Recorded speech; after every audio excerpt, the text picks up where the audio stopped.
bir түрлі екен. Бірінші сұрақ. Иә. Менің хилер екенім рас. Атымды айтудың қажеті жоқ. Екінші сұрақ. Немен айналысасың? Қалай айтсам екен?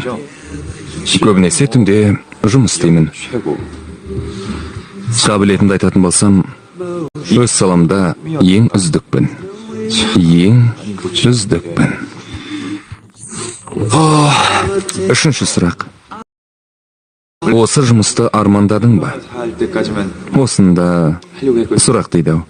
Шынымды айтсам бар ғой, осы жұмысты Тынық мұхитында адам тұрмайтын бір аралды сатып алуға ақша жинағанша істеймін деп ойлағам. Таңдап қойған аралымда бар. Білуімше ол аралды әлі ешкім сатып алған жоқ.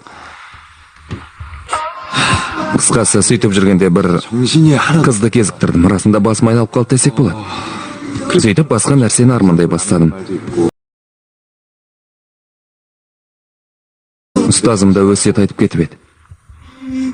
Сүйіктіме үйленіп, бала тәрбиелеуді армандайтын болдым.